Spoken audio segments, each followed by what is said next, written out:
rendez-vous du Flash d'Info sur Kingo TV. Mesdames et messieurs, bonjour. L'Agence nationale pour l'emploi ANPE oriente les jeunes sur les nouveaux métiers de l'avenir.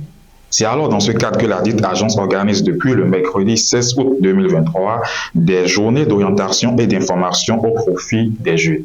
Dénommée journée d'orientation et d'information de l'élève et de l'étudiant, elle a pour objectif d'orienter les jeunes, les bacheliers sur les nouveaux métiers et besoins qui apparaissent sur le marché.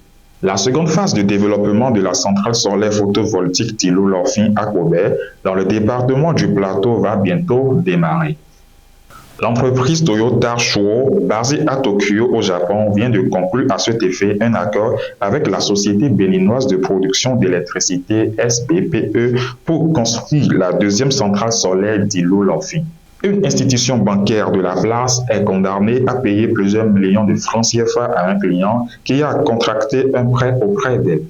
La structure bancaire a été reconnue coupable de voies de faire par le tribunal de commerce de Cotonou pour avoir procédé à des remboursements par anticipation sur les indemnités de licenciement du client. Le plaignant réclamait plus de 100 millions de francs CFA à la banque. Dans le nord du pays, la ville de Monenville est sous le dictat des camionneurs avec l'entêtement des putschistes à ne pas rétablir l'ordre constitutionnel au Niger. Depuis quelques semaines, des centaines de camions à destination du Niger sont bloqués à hauteur de Monenville lors du fait de la fermeture de la frontière bénino-nigérienne. Cette situation qui soumet les camionneurs et leurs apprentis à un quotidien apocalyptique n'est pas sans conséquences sur l'hygiène et l'environnement de la commune. Pour la Ligue des champions féminines de la CAF, Sam Nelly du Bénin joue sa qualification au Nigeria. Champion de la première division D1 du football béninois, Sam Nelly est au Nigeria depuis la soirée du mardi 15 août 2023. Le club d'Accro était hier pour représenter le Bénin dans le tournoi U3B qualificatif à la prochaine Ligue des champions féminines de la Confédération africaine de football CAF. L'international béninois Roland Biako n'est plus un joueur du championnat du football du Bénin. Meilleur buteur du championnat d'élite béninois en 2021, le joueur a quitté Loto Popo avec qui il a fini vice-champion du Bénin au terme de la saison 2022-2023 pour s'engager avec Coastal Union Sport de la première division de la Tanzanie.